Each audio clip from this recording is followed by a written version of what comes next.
welcome back to the Entrepreneur Summit. I'm Alfred Edmond Jr., SVP, Executive Editor at Large at Black Enterprise, and we have a great conversation lined up with an actor, singer, because I know you got a Grammy nomination.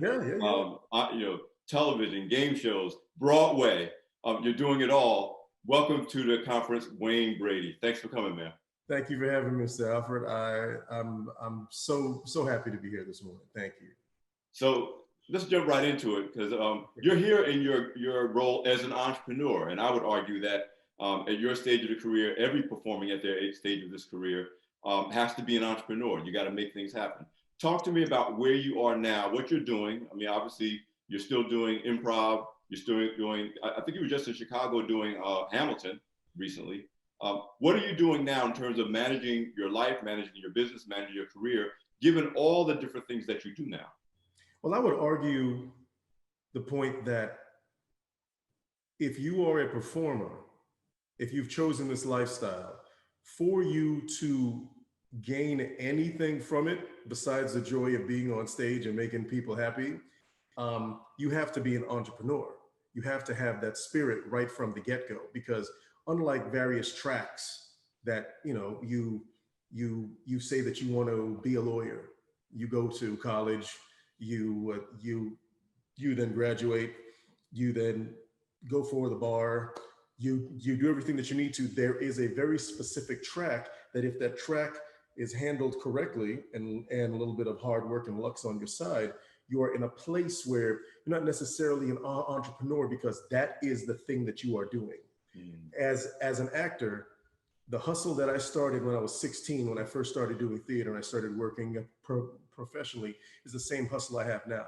That's why I'm a multi-hyphenate. I'm lucky enough that God blessed me with the ability to do X, Y, and Z, like sing, dance, act, write. But a lot of those things, I stumbled into them. I didn't know necessarily that I was going to be any good at it. I knew I wanted to be on stage. I grew up loving guys like Sammy Davis Jr., Sam Cooke, watching LeVar Burton when I was a kid in Roots, Flip Wilson, seeing these people perform.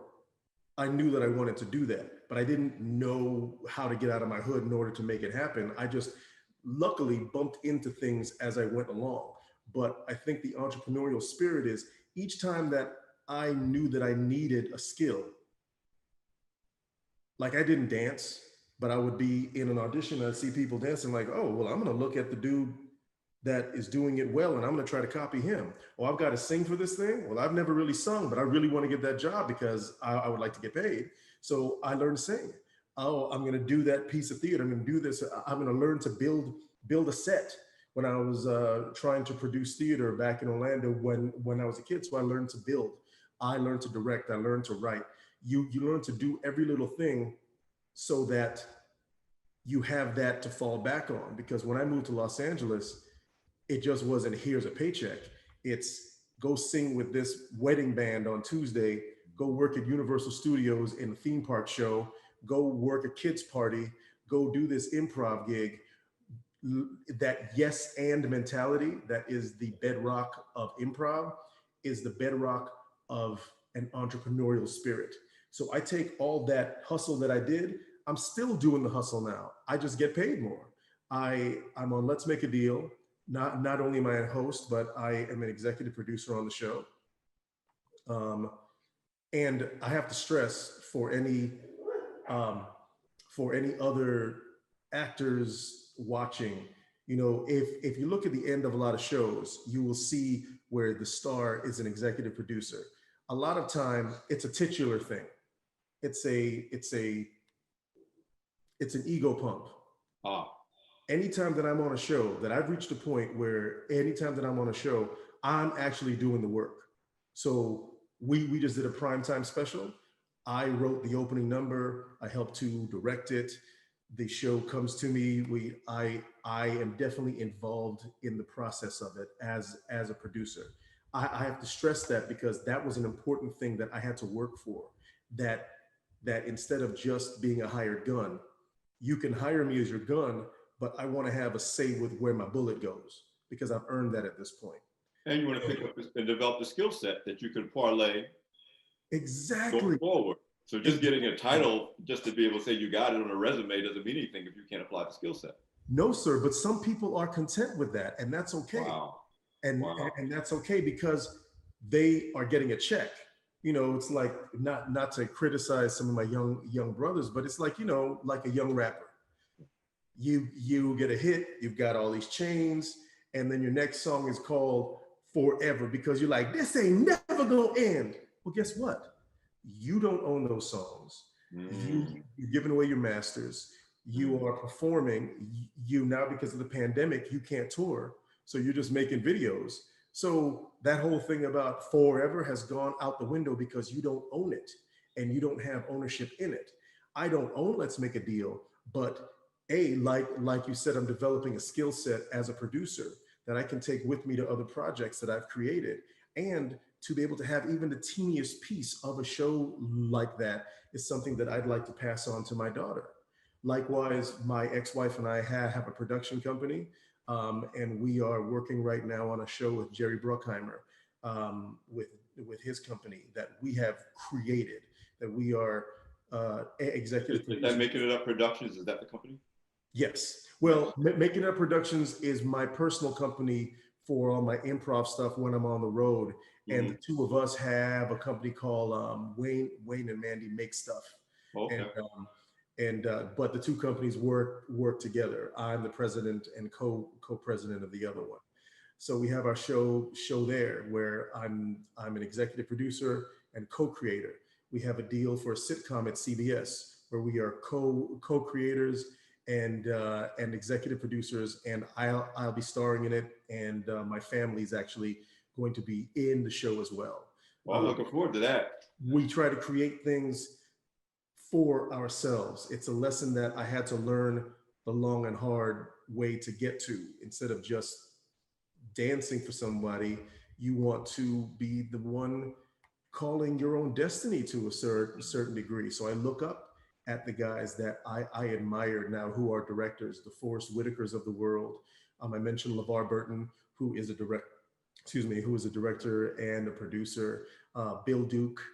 You know, Yes. I look up to these guys who have had success in front of the camera, but also know I need to own it behind. I look at Sally Richardson, who is now an amazing director, and I know that as much as I love performing, it isn't something that I'm going to do for the rest of my life. I would like to be able to create, not just for myself, but to create work and to create opportunities. And right now, I've got two shows in development that I will be able to cast people and to cast Black actors and to cast Mm. a Black person behind the camera and to have other Black creatives come on. And for a kid from Tangelo Park in Orlando, Florida, um, that's not bad. That's huge. That's huge. And I had the pleasure of interviewing Sally Richardson at the American Black Film Festival about 3 years ago, and she said the same thing. It's really about having a broader impact beyond. Yes, you want to be a great performer. Yes, but after the performance is over, the impact is pretty much over. I mean, other than people enjoying the product. But now that you're behind the camera, you're producing, you are creating really a legacy, not only for your family, but throughout the industry that will last a lot longer than, a hit song or a hit movie role, as great as that is. To use improv, especially as an entrepreneur in Black businesses and just in life, how do I use these tenets of improvisation and comedy in my real life? But I would also like to leave a lasting impact. I kind of consider myself, an OG when it comes to improv comedy and sketch comedy because of when I came up and me being the only brother on Whose Line Is It Anyway, and having that be the first time that a lot of America saw improv in that way, and I was introduced to them, that I've started a program to be able to take that into schools as soon as I'm able to actually go into schools and to open up a school of my own, where I expose some of us that can't make it out to theater, that can't make it out, that don't know about improvisation, that don't know about Broadway, that just can't do that and recognize those skills, to take that to us even into high schools and colleges And the thing that I love is part of my whole platform that I'm framing is I'm so good at improv because we are good at improv. Black people Right. are amazing at improvisation. Slaves took the cast-offs from the owners' tables and made soul food. We were able to make jazz out of our African rhythms. We were able to make hip hop out of our pain, and all of the things that we make as cast-offs become the thing. The thing. We Absolutely. always make it, even if you're from the worst settings growing up. We find a way to stretch that dollar. Black moms are the best at being able to take care of a whole family and improvise a meal. So I'm trying to take that whole bedrock of improv and latch it onto us culturally as well and make that a part of my business. And of course, that improvisation is the heart of entrepreneurship, no matter what you're doing, especially in the early stages when, again, now you got a whole generation of people who will have launched businesses or running businesses during a global pandemic and how that just changed everything. And if you're not improvising, you're not really running a business. I mean, you don't have a choice. Absolutely. Talk to me about, I mean, both entrepreneurship and being a performer requires creativity, but productivity. Like you want to get it perfect, but you also have to get it out. Absolutely. Talk about, I mean, both as an entrepreneur and as a producer, performer. How have you been impacted by this current environment that's really turned everything upside down, stopped production, delayed production, change, the game plan for what you're going to get done? You still got to maintain that creativity. It's a very stressful environment for people, and you got to produce. That something's got to happen because one, you got production to do, and two, you don't get paid if you don't produce. So talk about that dynamic in the current environment. How's that been impacting you? Actually, you know what? The pandemic, I have to say, was the kick in the ass that I needed. I like how you framed it as a creative and as a producer, knowing that one has to get out and it can't be perfect. For the longest while, I come from a studio system, so I'm not like these YouTube kids and TikTok kids, and where they sit in their bedrooms and they can create anytime that they want to. I come from a different mentality where a lot of the time you audition, you wait, you get cast in something, you are waiting for the machinery to get things done. And then you operate within the machinery. And I was very complacent. And I'm admitting that because I saw the error of my ways. So many ideas I've had that is like, oh, you know what, man, I should just shoot this thing. I've got a great sketch idea. I've got a great show idea. I should do that thing. Well, I'll just wait until I pitch it to this person and they'll buy it and then it'll get made. No, there's a generation that bypasses that whole step. And it took the pandemic for me to become part of that generation, because when everything ground to a halt, I think to your point about getting things done versus what are you going to do, when everything ground to a halt, I think what happened to some people is either they were paralyzed by fear. Oh no, my TV show's gone. Oh no, I can't tour because of records. Oh no, I can't Broadway's closed down. Right. Or Studios closed down. We can't even get on a set to make we them. are done. Right. The kids who have already been on YouTube cranking out content on Facebook, on Instagram, on TikTok, they were like, oh, y'all just caught up to me because I'm making money with all these sponsored videos. But when I saw that, I said, okay, I can either sit here and wallow or I can try to do something. And what we ended up doing was my daughter convinced me to join TikTok. I was a grumpy old man going, oh, I don't, those dances and the kids doing the millie wop and what the hell is all this and the whoa, and I think it's stupid and I hate internet comedy. It's not real comedy. They don't like blah, blah, blah, blah, blah. Old man problems. We made a video and within a day, we already had 1 million hits of my family just dancing together and being silly. Wow. Combined with the story of my blended family, I mentioned my ex-wife, who's my business partner. She's my best friend. So we have a daughter, Miley, and her boyfriend, Jason, is a member of our family. That was such a weird thing to some people during the pandemic that we were, quarantining together, that story picked up traction.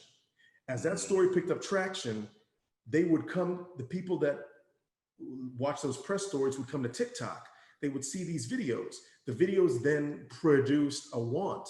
Studios started calling me going, you mean that you're best friends with your ex-wife and you're a mixed, wait, she's Japanese, you're black, your kid is mixed, and then there's this thing and you guys live together and you don't kill each other and you make, oh my God, let's make a TV show. We had offers from all over the town, which, wow. Side note, I've been pitching this story for 7 years now, because I've always thought that it's an interesting thing. But because of TikTok, because of the eyeballs on it, people finally saw us doing what it was in the pandemic. We ended up pitching our sitcom to CBS. They bought it so we can produce the script. In quarantine, I shot 4 national commercials in my house because they saw the videos on TikTok and Instagram. So they reached out, they said, hey, who shot that? I said, we did. We have our own production company. Jason shoots it, I write it, Mandy directs it. Great. So I did a Planters commercial that's gonna come out. We did 2 videos for Funny or Die and another one for a big supermarket chain. Then in my living room, right behind me at that piano, we produced my segment for the BET Awards. I did a Little Richard tribute. Wow. Those are all things that were born of the, oh crap, what's gonna happen now?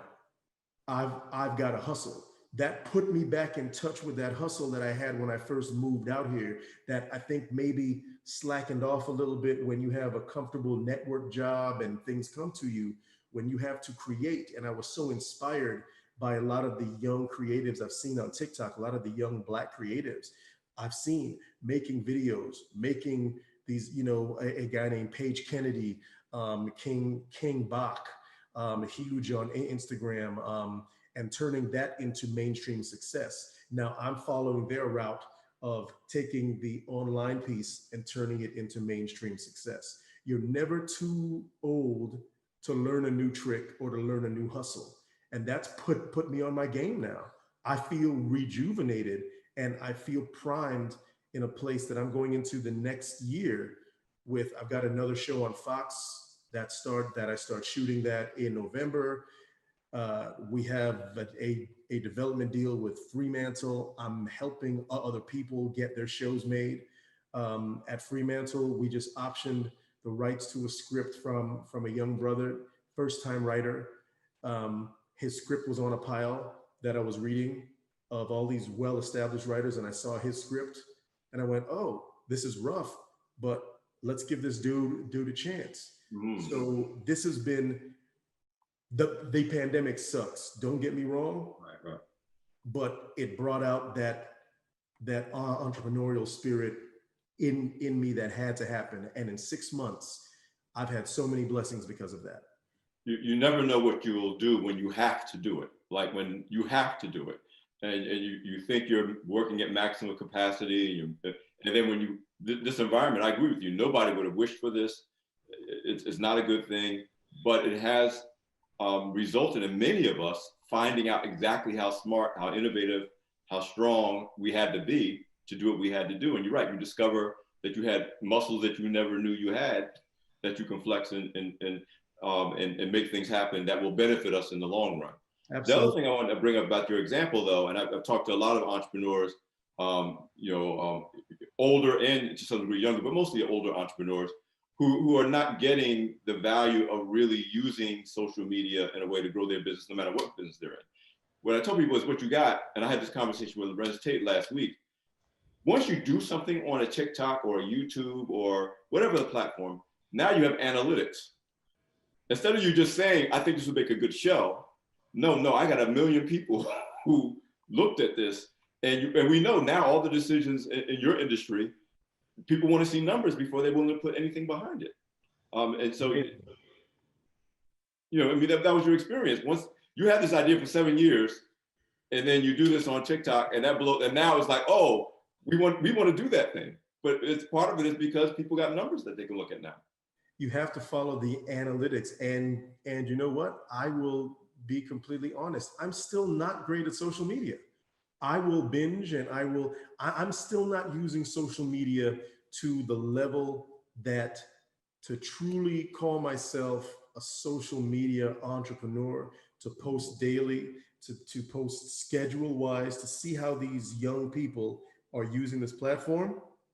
I'm still not there because, I've got the excuse of I've got a life to run. I'm a father. My daughter. She's auditioning for colleges, and this is the senior year. So I'm trying to pull her the rest of the way home. And I'm working. I've got these other shows. I still am not where I feel I should be. So the lesson that I need to learn as an entrepreneur, and I had a meeting with Mandy just a couple nights ago about, well, what are we going to do next, is you have to know your strengths. I know my strength as a creative. I now am at a place where I need to bring in a team. I need to hire a social media person full time to come on and take my business. Will that cost me? Yes. But to amortize that cost and spread it out, if I'm paying this person X to be a full-time employee to handle my social media business, what I'm hoping that I will get in return in terms of movement in my Instagram, in terms of movement on my TikTok and my Facebook, which then I can turn around to take to an ad company and say, this is why I should be your spokesperson. Because it's not enough anymore to just be famous or to be on a TV show or well known. There are people that you and I have never heard of that have 15 million followers that fit into that demographic, which is prime. So when we look on TV and we see this kid going, I love Fritos. Like, who the hell is this dude telling me to eat Fritos? And then meanwhile, my daughter's like, I love Jason. He's amazing. Right. Like, well, that's the lesson. So I know that I've got to now follow the next lesson of surround yourself with the people that you need to make the next portion of your business thrive. Tell me about, I'm gonna shift gears a bit. Tell me about Improv for Business. I'm told you're doing a seminar called Improv for Business. What is that and who is it for? And why are you doing it? Well, I'm doing it. It's nothing new. There are a lot of companies. I will say that right now. So I don't want to sound like I'm taking the credit for, as long as there have been improv companies. In fact, when I started off in Orlando, the company that I was with, SAC Theater, they would work for Disney, and we would do a lot of corporate events where we would go into a company and we would perform for them and say, this is how you use the tenets of improvisation. So it's nothing new, and Second City has done it. But the thing that I feel I bring to my particular seminar is I've lived my life by the tenets of the say yes, which is a tenet in improvisation. If the two of us are doing a scene and you make an offer, even the conversation that we're doing right now, that we're having, this is an improvisational scene because I don't know what you're going to ask me and you don't know either. When you speak to me and you ask me a question or you say something, that's an offer. It's my responsibility as the other person in the scene to jump on your offer and say yes and. So if you say here's your box, I say yes, and inside there's a this, and then I define that thing.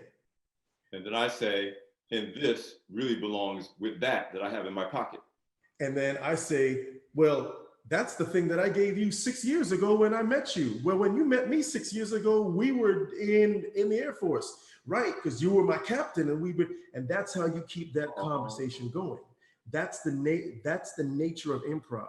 That's the one simple tenet. It's so beautiful in its elegance of yes and, because what I teach beginning improvisers and what I try to teach CEOs and people that exist at a place of power within your structure, you sometimes get to a place where your word is the final word, right? So you don't expect anyone to say anything but okay and keep it moving.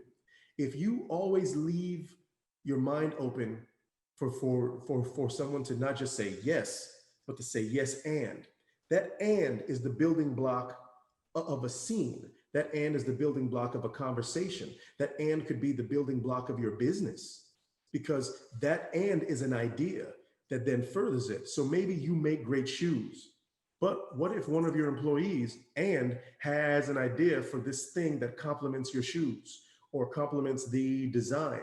And you say, oh, and to that, yes, and I take it. You now have a long conversation that keeps going and doesn't grow stagnant. Wow. So that's what I try to teach is if you embody nothing, take the yes and I use that in life. The yes and also goes into the next piece, which I've tried to use in life. I haven't always used it well because I'm a man, and I'll explain what this piece is because I'm hard-headed sometimes, but it's you are supposed to use the double negative, you don't say no. So when I say yes and, we can't have a scene if I say, oh, here is the box. That's not a box. That's a turtle. But it's a box. Nope. As soon as you say no to me, where are we going to go? Where does our conversation cut off? It's limiting. Right, it's limiting. You have once again stunted growth, and now we're stagnant again. In business, no, I'm not trying that. I'm not going on social media. Nope, I'm not using that. You have now cut off what could be a vital part of your creative process that could lead you to fertile pastures. In a relationship, communication with your spouse, with your family, with people that you work with. When I talk to the companies, especially in a power dynamic, when you do not listen to your employees, you've shut them down creatively and they have nowhere to go. If you as a coworker, I'm going to shut you down. No, I'm not listening to you. Wow. Wow. That can move the business forward. It's always about moving forward. The other rule in improvisation that you use in business, that you can use in life, that because I'm a man, I'm hard-headed, I haven't always, listen. Listen. So many of us spend our lives in conversations waiting for the other person to shut up so that I can tell you what is going to happen or what I'm thinking. Versus when I'm on stage with someone, for the past 20 years, I've toured with my buddy Jonathan, who if some of your viewers watch Let's Make a Deal, Jonathan is my co-host, and we're on Whose Line together. Jonathan and I almost have a telepathy because we've worked together for so long. But when I'm on stage with him, it's just the two of us. I have to listen to the thought that comes out of his mouth before I jump in. So I'm waiting for him because he does a brilliant job of setting me up to make me look good on stage. So if Jonathan starts off a scene and says, look, man, what a beautiful day. The kids are outside playing. I now see that he started to talk about a picnic scene, so I can jump in. If I would jump in when he goes, hey man, what a beautiful, that's right, aliens are attacking. Oh, yeah. He then has to go, oh yes, aliens are attacking. So I forced him to come along to my agenda. So not only did I not listen to him, so he may have had something wonderful that could have given me a great jumping off point. The same thing in business. Listen to people, listen to your employees, listen to each other, listen and watch the market, be observant. Part of doing improvisation is being open to the space around you. I have to be listening and so attuned when I'm on stage, because if something goes by and I miss it and the audience sees it, then I look like I haven't done my job. So while I'm on stage with Jonathan, I'm also listening to the audience, gauging their reactions. I'm listening to see if anyone yelled anything funny out in the audience that I can incorporate immediately, because then that's the magic trick of improvisation. They say, he made that happen just then. He took my name and did it in the song. Yeah, because I'm taking in that information constantly. You need to be doing that in business. Do not be closed off. And in a relationship, you just can't, you have to listen to your partner. You have to listen to your children. You have to listen to the people that are close to you. If you, my term for this in improvisation is well, there's a word for it called blocking. That's when you say no. But my word is bullying. Is I don't want to bully somebody in a scene to force my own agenda. So if you have an idea and then you bring it up and I go, no, here's what we're going to do. As soon as I've said that, I've now shut you down. Yes. You probably don't want to work with me. Or if you're going to work with me, you have some resentment Or anxiety. or anxiety, and nobody works well under anxiety. You have a company full of people then that fear you, that don't respect you, and they're not treating the company like it's their own. There's a gentleman named Gary V, who Gary Gary Vaynerchuk, I Vaynerchuk. think. Gary Vaynerchuk. Yeah, no I doubt. started following him the past year, and one thing that he said that stuck in my mind that has helped me as an entrepreneur, even in like I have a couple people that work for me full time. Like I've got an assistant, and I've got an assistant at the show, and I would get mad when I would say, this person isn't listening to me. Mm. Then I had to ask myself, after listening to Gary, well, was I following my own rules of improv? Did I listen to them?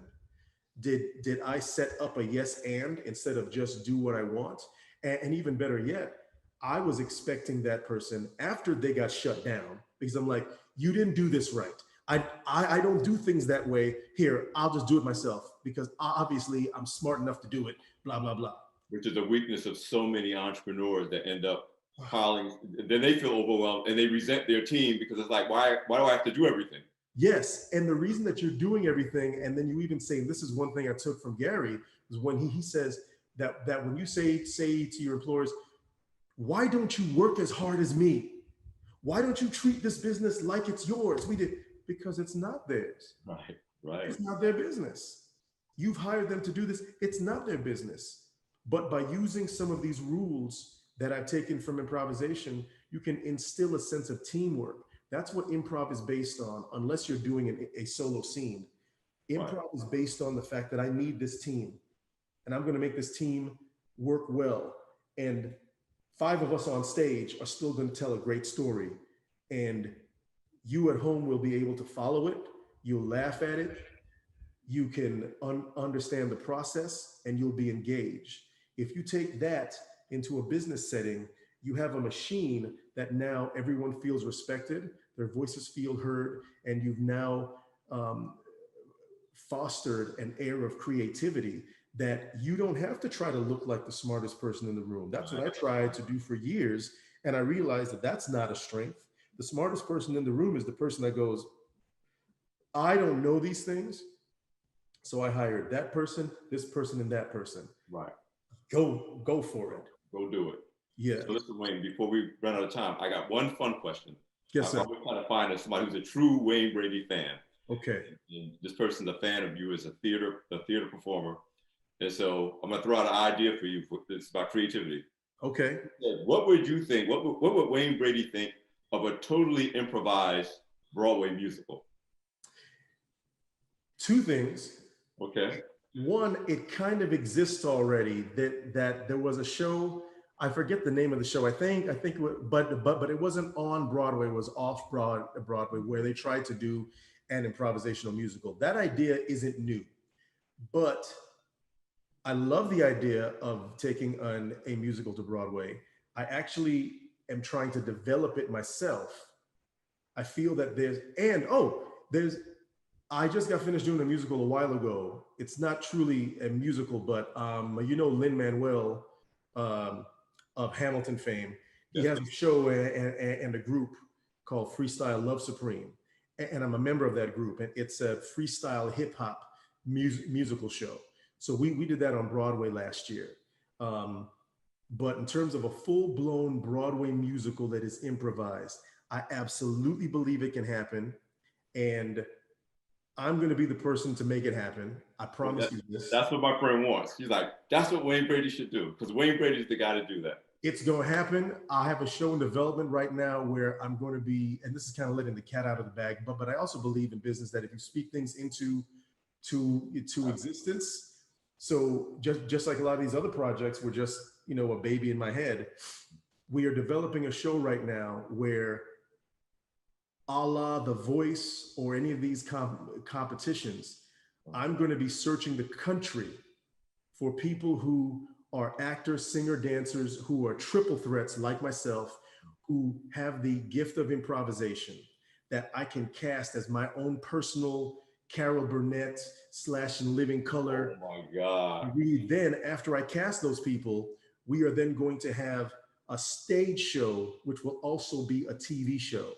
Nothing like it has ever been on TV, and we are developing it with Fremantle right now. And I promise you that if this thing works, it will be one of a kind, and it will answer your friends' wanting for an improvised Broadway show. Okay, I'm going to say when it works. When it works. Thank you, Mr. Listen, man, we got to wrap up. I could keep this going forever. Now I'm sorry. I feel like I talked so much. No, that's what we wanted you to pour into our attendees, and you absolutely did that, man. I really appreciate it. I appreciate you. I wish all the best to your family, and I'm going to be looking for all this new stuff coming out, man. Thank you so much, brother. Thank you.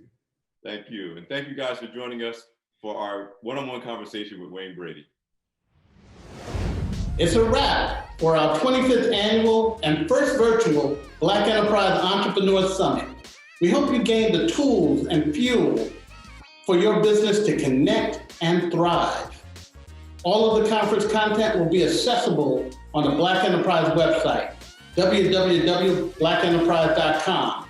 We clocked a lot of hours over the last 2 days. Now it's time to party. Join us in the networking lounge, where we're going to give you an opportunity to network while you move and groove at our virtual happy hour, brought to you by Remy Martin. Thanks for being here, and thanks again to all of our speakers, coaches, and sponsors, especially host sponsor Nationwide. Stay safe and stay well. Let's rock.